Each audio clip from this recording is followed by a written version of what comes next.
¿Alguna vez te has preguntado por qué, siendo Dios conocido por su amor infinito, no todos alcanzan la salvación? Esta es una cuestión fascinante que nos invita a reflexionar sobre la naturaleza del amor divino. Aunque es inmenso e incuestionable, Dios nunca compromete sus principios. Entre los cristianos, se cree firmemente que su voluntad es universal, alcanzando a todas las personas sin importar género, edad o etnia, anhelando la salvación de todos. Así lo confirman las Sagradas Escrituras en 1 de Timoteo, capítulo 4, donde se declara el deseo de Dios de que todos sean salvos y lleguen al conocimiento de la verdad. Sin embargo, ¿qué pasa con aquellos que parecen distantes de esa salvación? En este video, exploraremos 7 perfiles de personas que pueden enfrentar barreras en su camino espiritual. En otras palabras, hablaremos sobre 7 tipos de personas que podrían no alcanzar la redención. Es crucial prestar atención, ya que algunos de nosotros podríamos estar, sin saberlo, enfrentando obstáculos en nuestro viaje hacia la salvación. Antes de entrar en detalle, les pido su apoyo con darle me gusta a este video. Suscríbanse al canal y compartan este mensaje. Cada gesto ayuda a expandir la palabra y fortaleciendo el reino de Dios en la tierra. Queridos hermanos y hermanas, enfrentamos una realidad desafiante. No todos serán salvos. Esta verdad, aunque difícil, nos advierte, incluso a quienes frecuentamos la iglesia regularmente. No basta con asistir a los servicios dominicales, participar activamente en la comunidad, ofrecer diezmos o incluso proclamar nuestra fe con palabras. La salvación no está garantizada por títulos ni por acciones visibles. En el Evangelio de Mateo, capítulo 7, versículos 21 y 22, Jesús nos deja una seria advertencia sobre el día del juicio. Muchos afirman haber hecho milagros en su nombre, pero Él responderá: «Nunca los conocí. Apártense de mí, malhechores». Este mensaje nos llama a examinar sinceramente nuestra posición ante Dios. Preguntémonos, si el Señor regresará hoy, ¿estaríamos listos, revestidos de su justicia, y seríamos encontrados inmaculados ante su presencia? Como dice 2 de Corintios, capítulo 5, versículo 10. Todos debemos comparecer ante el tribunal de Cristo, para que cada uno reciba según lo que haya hecho mientras estaba en el cuerpo, sea bueno o malo. Que este mensaje nos guíe hacia una transformación interior y nos ayude a caminar en la luz del Señor. Reflexionemos juntos sobre los 7 tipos de personas que, según las Escrituras, enfrentan serias dificultades para alcanzar la salvación. El primer grupo son los incrédulos. Son aquellos que rechazan creer en el nacimiento, muerte, sepultura y resurrección del Señor Jesucristo. La Biblia es clara. Sin fe en Él, no es posible alcanzar la salvación. La única vía hacia la redención es la fe en Dios. Sin esta creencia, nadie puede ser rescatado del pecado ni de la influencia de Satanás. No existe otro camino hacia la salvación, aparte de creer en Dios y en su Hijo Jesucristo. El famoso pasaje de Juan 3:16 lo resume perfectamente. Dios amó tanto al mundo que entregó a su único Hijo, para que todo aquel que en Él crea no se pierda, sino que tenga vida eterna. Este plan de redención, aunque aparentemente simple, es rechazado por muchos, lo que convierte a la incredulidad en una amenaza peligrosa para el alma. En segundo lugar, están aquellos que intentan encontrar la salvación por medios distintos a Jesucristo. Juan 5:40 nos recuerda que hay quienes se niegan a ir a Jesús en busca de vida, a pesar de que Él es el único camino hacia el Padre. Jesús mismo dijo: «Yo soy el camino, la verdad y la vida. Nadie viene al Padre sino por mí». Hechos 4:12. También afirma que no hay otro nombre bajo el cielo, dado a los hombres, por el cual podamos ser salvos. Ninguna otra cosa, ya sea poder, inteligencia, dinero o conexiones, puede ofrecer salvación. Solo la sangre de Jesús, derramada en la cruz, tiene el poder de redimirnos. El tercer grupo son los hipócritas. Jesús fue directo al confrontar a estas personas en Mateo 23:13. Ay de ustedes, maestros de la ley y fariseos, hipócritas, cierran el reino de los cielos delante de los hombres. Ustedes mismos no entran, ni dejan entrar a los que están intentando hacerlo. Un hipócrita es alguien que aparenta ser algo que no es. Asiste a la iglesia los domingos, vestido de manera adecuada y levantando manos supuestamente santas, pero durante la semana vive de forma contraria a los principios de fe que proclama. Para estas personas, la salvación y la vida cristiana son solo un formalismo. Tratan la iglesia como un lugar social, sin una verdadera entrega espiritual. Aunque pueden adorar públicamente, no permiten que la vida de Cristo transforme su corazón ni sus acciones. Pasan años en la iglesia, pero no producen los frutos de una fe genuina. No solo se mantienen fuera del reino de los cielos, sino que también dificultan que otros entren. En el Evangelio de Lucas 18, 9 al 14, Jesús nos narra la parábola de un fariseo que se creía justo y despreciaba a los demás. En contraste, el publicano, consciente de sus pecados, clamaba por la misericordia de Dios. Esta enseñanza nos recuerda el peligro de la autojustificación y la importancia de un corazón humilde ante Dios. La invitación está hecha. Reflexionemos sobre nuestro caminar espiritual y revisemos si alguna de estas características podría estar afectando nuestra relación con Dios. El cuarto grupo. Los avaros y codiciosos. En 1 Corintios 6:10 se nos advierte con claridad: ni los ladrones, ni los avaros, ni los borrachos, ni los maldicientes, ni los estafadores heredarán el reino de Dios. Este versículo deja en evidencia que el amor desmedido al dinero y las riquezas puede ser una barrera insuperable para alcanzar la salvación. Pero, ¿por qué Dios condena la avaricia con tanta firmeza? En Mateo 6:24, Jesús declara: ninguno puede servir a dos señores, porque o aborrecerá al uno y amará al otro, o estimará al uno y menospreciará al otro. No podéis servir a Dios y a las riquezas. El problema de la avaricia no es solo el deseo de tener más, sino la idolatría que conlleva. Poner las riquezas en el lugar de Dios significa desviarnos del camino espiritual y poner nuestras prioridades en lo terrenal. Un ejemplo bíblico impactante es el de Judas Iscariote, quien traicionó a Jesús por 30 piezas de plata. Mateo 26, 14 a 16. Su avaricia lo llevó a vender al Salvador del mundo y eventualmente a un destino trágico. Este relato es un recordatorio de cómo la codicia puede destruir incluso la relación más cercana con Dios. Para aquellos atrapados en el ciclo de la avaricia, Jesús nos ofrece una solución clara en Lucas 12:15. Mirad y guardaos de toda avaricia, porque la vida del hombre no consiste en la abundancia de los bienes que posee. Esto nos invita a reflexionar sobre nuestras prioridades y a recordar que lo eterno es mucho más valioso que cualquier posesión terrenal.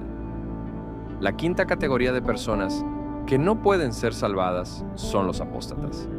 En Pedro 2:20 al 22, se advierte claramente que si alguien, después de conocer al Señor y Salvador Jesucristo, regresa al mundo y es vencido por sus tentaciones, su estado final será peor que el inicial. Esto pone de manifiesto la gravedad de apartarse del camino de la verdad tras haberlo conocido. La Escritura utiliza una imagen impactante para describir esta condición. El perro vuelve a su vómito y el cerdo lavado, a revolcarse en el lodo. Estas personas aparentan ser fieles, participando en actos como el bautismo, la comunión y la vida eclesiástica. Pero su verdadera naturaleza queda al descubierto cuando vuelven al mundo y a sus antiguas prácticas, demostrando que nunca tuvieron una fe auténtica. Su alejamiento revela que su relación con Dios no era genuina, sino superficial. La siguiente categoría son los blasfemos. Jesús advierte sobre ellos en Mateo 12, 31 a 32, afirmando que cualquier pecado y blasfemia puede ser perdonado, excepto la blasfemia contra el Espíritu Santo. Él declara: el que hable contra el Espíritu Santo no será perdonado, ni en este siglo, ni en el venidero. La blasfemia contra el Espíritu Santo es un pecado imperdonable porque denota una actitud de burla y desprecio hacia la obra y manifestación de Dios. Algunas personas caen en este pecado al ridiculizar al Espíritu Santo o al desacreditar su movimiento. Por eso, es fundamental tener cuidado con lo que decimos y evitar asociarnos con comentarios, bromas o grupos que hablen despectivamente del Espíritu Santo. Estas palabras o acciones pueden llevarnos a cometer este pecado irreparable. El último grupo de personas que, según las Escrituras de Dios, no pueden ser salvar son los orgullosos y soberbios. La Biblia es enfática al señalar que Dios resiste a los soberbios y da gracia a los humildes. Santiago 4:6. El orgullo y la soberbia son actitudes que alejan al ser humano de Dios, porque le impiden reconocer su necesidad de arrepentimiento y dependencia del Señor. Un ejemplo clásico de orgullo en la Biblia es el de Lucifer, quien, según Isaías 14:12-15, quiso igualarse a Dios y fue expulsado del cielo.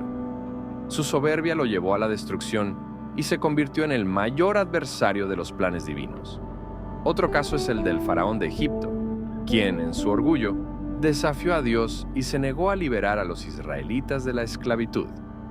Su terquedad culminó en el juicio divino y la muerte de su ejército en el Mar Rojo. Éxodo 14, 26-28. Estas historias nos enseñan que la soberbia no solo nos distancia de Dios, sino que puede llevarnos a la ruina total. Jesús, en cambio, nos mostró el camino opuesto al orgullo. En Mateo 11:29 nos dice: «Aprended de mí, que soy manso y humilde de corazón, y hallaréis descanso para vuestras almas». Este llamado nos recuerda que la humildad no solo nos acerca a Dios, sino que nos permite recibir su gracia y bendición.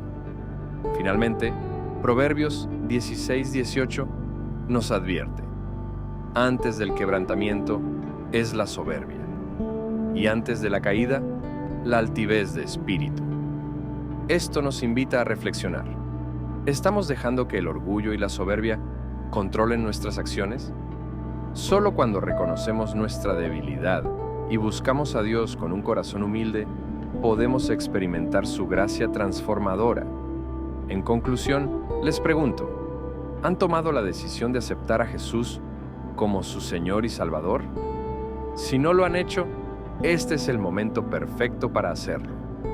El arrebatamiento es un tema de gran relevancia, tanto para cristianos como para quienes no lo son. No se trata solo de una idea futura, sino de un evento profético que, sin lugar a dudas, se cumplirá. Aunque desconocemos el momento exacto, tenemos claras señales en las Escrituras que nos guían al respecto. En Primera de Tesalonicenses 4:15-17 leemos: «Conforme a lo dicho por el Señor, nosotros, los que estemos vivos y hayamos quedado hasta la venida del Señor, de ninguna manera precederemos a los que han muerto. Porque el Señor mismo descenderá del cielo con voz de mando, con voz de arcángel y con la trompeta de Dios, y los muertos en Cristo resucitarán primero. Luego, los que estemos vivos, los que hayamos quedado, seremos arrebatados junto con ellos en las nubes para encontrarnos con el Señor en el aire, y así estaremos con el Señor para siempre». Este es el acontecimiento que aguardamos con fe y esperanza: ser llevados al encuentro con nuestro Señor en las nubes. Un evento glorioso que representa la mayor expectativa para los creyentes. El arrebatamiento está reservado exclusivamente para el pueblo de Dios, para quienes han depositado su confianza en la gracia salvadora de Cristo y han decidido apartarse del pecado. No importa cuán buenas sean las obras o intenciones de una persona, si no vive como un verdadero creyente en comunión con Dios, no participará de este momento maravilloso. Algunas personas piensan que el arrebatamiento podría ocurrir más de una vez, ofreciendo una segunda oportunidad para aquellos que no participen en la primera. Sin embargo, esta idea no tiene respaldo en la Biblia. Por eso, es fundamental prepararnos y asegurarnos de ser parte de este evento glorioso. El arrebatamiento será único e irrepetible. Quienes no sean arrebatados tendrán que enfrentar el caos y la persecución bajo el dominio del anticristo. Por el contrario, para los que sean llevados, este será el inicio de un reinado eterno junto al Señor. La relación de estos creyentes con Jesús será para siempre. No solo escaparán del infierno, sino que experimentarán la plenitud de la vida eterna. En este video hablaremos en profundidad sobre qué es el arrebatamiento y su relevancia en el plan de Dios. Les animo a seguir atentos, ya que este conocimiento fortalecerá su fe y disipará cualquier temor relacionado con este tema tan importante. La palabra arrebatamiento se utiliza para describir un acontecimiento crucial en las Escrituras, en el cual Dios llevará consigo a los creyentes en Cristo, dejando el camino preparado para que su justo juicio sea ejecutado durante la tribulación. Es importante señalar que el término arrebatamiento no aparece literalmente en la Biblia, pero numerosos pasajes respaldan la existencia de este evento. Estos versículos pueden encontrarse en los evangelios de Mateo, Marcos y Lucas, así como en las epístolas y otros libros del Nuevo Testamento. Estas referencias confirman la profecía del arrebatamiento tal como la entendemos. Debido a la magnitud de este evento, ha sido objeto de muchas enseñanzas y discusiones, generando diferentes interpretaciones. Una confusión común es la creencia de que el arrebatamiento y la segunda venida de Cristo son el mismo acontecimiento. Sin embargo, las Escrituras son claras al respecto. El arrebatamiento y la segunda venida son eventos distintos, cada uno con un propósito único dentro del plan divino. Hoy queremos compartirles las diferencias esenciales entre el arrebatamiento y la segunda venida de Cristo.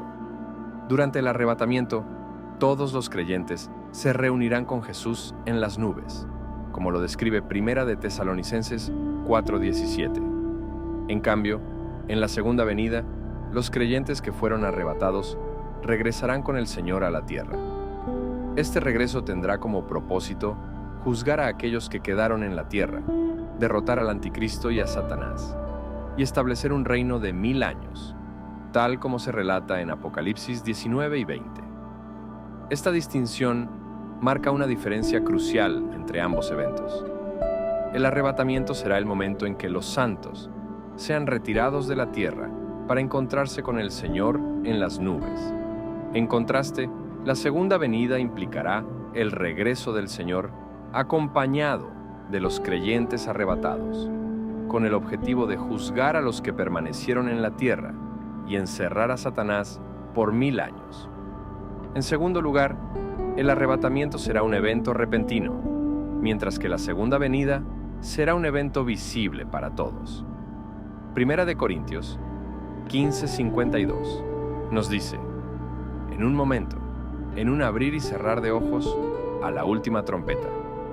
Porque sonará la trompeta, y los muertos serán resucitados incorruptibles, y nosotros seremos transformados. El arrebatamiento sucederá en un instante, mientras que Mateo 25:27 describe la segunda venida como un fenómeno visible, porque como el relámpago sale del oriente y se muestra hasta el occidente, así será también la venida del Hijo del Hombre.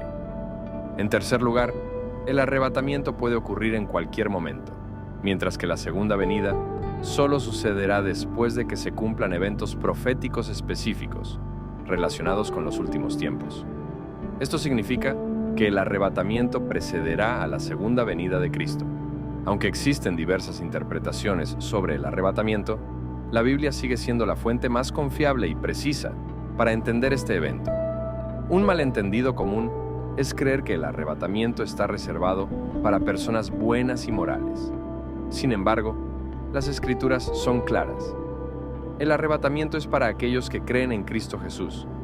Una persona puede ser un ciudadano ejemplar, generoso y respetuoso de las leyes, pero si no ha confesado a Jesucristo como su Señor y Salvador, corre el riesgo de ser dejada atrás en el arrebatamiento. Por último, la Biblia nos ofrece un mensaje de esperanza y consuelo para quienes han perdido a seres queridos creyentes. Las Escrituras afirman que los muertos en Cristo resucitarán primero. Si has perdido a un ser querido que fue fiel a Jesús, tengo buenas noticias.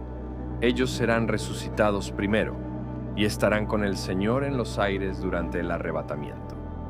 Este es un motivo de gran ánimo y alegría para todos los creyentes. Quizás te estés preguntando, ¿es posible prepararse para el arrebatamiento?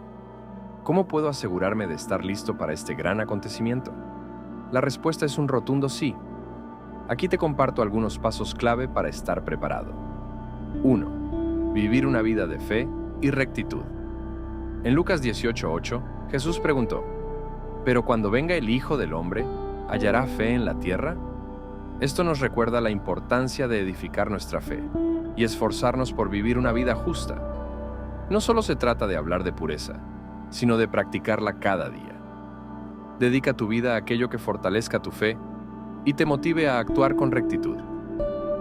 No permitas que nada ni nadie te desvíe de este camino, confiando siempre en la gracia y sabiduría que el Señor te da. 2. Estudiar y comprender la palabra de Dios. Es imprescindible sumergirse en las Escrituras y conocer sus enseñanzas. Un creyente que estudia la Biblia con dedicación se convierte en un obrero aprobado, capaz de manejar correctamente la palabra de verdad. Debemos leer, analizar y aplicar la Biblia a nuestra vida diaria, evitando distraernos con nuevas revelaciones, que puedan parecer atractivas, pero que se alejan de la verdad simple y pura de la palabra de Dios. La enseñanza bíblica, aunque profunda, suele ser clara y accesible, diseñada para equiparnos completamente para toda buena obra. 3. Permanecer conectado a una comunidad de creyentes. Proverbios 27:17 dice, como el hierro afila el hierro, así el hombre afila el rostro de su amigo. Esto destaca la importancia de vivir en comunión con otros creyentes. La vida en comunidad fortalece nuestra fe y nos brinda apoyo mutuo. La Biblia nos exhorta a no abandonar nuestras reuniones con otros creyentes y a proteger nuestra conexión con la comunidad cristiana. El aislamiento espiritual no proviene de Dios, sino que es una estrategia del enemigo para debilitar nuestra fe. 4. Mantener una vida de oración constante. En estos últimos tiempos, la oración es fundamental para mantenernos firmes y conectados con el Señor. Es a través de la oración que encontramos guía y fortaleza para enfrentar los desafíos espirituales y emocionales. Pide al Señor que te dé dirección y poder para perseverar, porque nuestras fuerzas humanas pueden fallar, pero con su ayuda siempre podremos resistir y avanzar. Estos pasos no solo te prepararán para el arrebatamiento, sino que también fortalecerán tu relación con Dios y te permitirán vivir una vida plena en su propósito. En conclusión, al prepararnos para el arrebatamiento, recordemos que Dios nos ha dejado señales a lo largo del camino para guiarnos. Aunque la Biblia no revela con precisión cuándo ocurrirá este evento, sí nos advierte y enseña a estar atentos a las señales de los últimos tiempos. Jesús mismo nos instruyó sobre estos eventos y la importancia de mantenernos vigilantes en los días finales. Sus palabras en Mateo 24 nos instan a estar alerta y preparados. Así también ustedes, cuando vean todas estas cosas, sepan que está cerca a las puertas. Ante la manifestación de estas señales en nuestros días, es más importante que nunca prestar atención a las Escrituras y aplicar las enseñanzas de Jesús a nuestra vida diaria. En este video, compartiré 3 lecciones clave que Jesús dejó para nosotros y cómo podemos integrarlas de manera práctica en nuestra vida cristiana. La primera enseñanza de Jesús, mencionada en Mateo 24:46, nos recuerda que seremos bendecidos si somos hallados cumpliendo con nuestras responsabilidades cuando Él regrese. Jesús enfatizó que la verdadera fidelidad radica en ser encontrados haciendo esto en el momento de su retorno. Pero, ¿qué significa exactamente haciendo esto? ¿Qué es lo que debemos estar haciendo como creyentes cuando nuestro Señor regrese? Ser encontrados fielmente ocupados en los últimos días significa estar dedicados a las tareas que Dios nos ha encomendado. No debemos descuidar la misión que se nos ha confiado, sino vivir con excelencia y compromiso, esperando con sinceridad su regreso glorioso. Jesús ilustró esta enseñanza con la parábola de los talentos, donde explicó que ser encontrado haciendo esto implica estar activamente involucrados en la obra que Él nos ha asignado. Esto no solo incluye cumplir nuestras responsabilidades con diligencia, sino hacerlo con una actitud de expectativa y devoción por el inminente retorno de nuestro Maestro. Que estas palabras nos inspiren a vivir una vida de fidelidad y dedicación mientras aguardamos su llegada. Prepararnos para el arrebatamiento no es solo una cuestión de conocer las señales o entender las Escrituras, sino de vivir cada día con propósito, fidelidad y compromiso con la misión que Dios nos ha encomendado. Jesús nos llamó a estar vigilantes y activos, confiando en que su regreso es una certeza, no un simple evento futuro. Aunque desconocemos el día y la hora, tenemos la bendita esperanza de que quienes sigamos sus enseñanzas y permanezcamos fieles, seremos hallados dignos de compartir la eternidad con Él. Esto debe llenarnos de alegría y motivación para vivir en santidad, cumpliendo con amor y excelencia todo aquello que nos ha sido confiado. Recuerda, cada día que vivimos es una oportunidad para estar más cerca de Dios, para hacer luz en el mundo y para fortalecer nuestra fe. No temas por lo que está por venir, porque el Señor está con nosotros en cada paso del camino. Como dijo Jesús, cuando vean estas cosas, levanten su cabeza, porque su redención está cerca. Gracias por acompañarme en este video y por tomarte el tiempo de reflexionar sobre este tema tan importante. Si este mensaje te ha inspirado o te ha ayudado a fortalecer tu fe, te invito a que le des un me gusta y lo compartas con tus seres queridos. Ayudarás a que más personas puedan conocer estas verdades y preparar su corazón para el regreso del Señor. Además, si aún no lo has hecho, suscríbete al canal y activa la campanita para no perderte ninguno de los próximos videos. Juntos seguiremos explorando la palabra de Dios y profundizando en nuestra vida espiritual. Tu apoyo es fundamental para que este mensaje llegue a más corazones.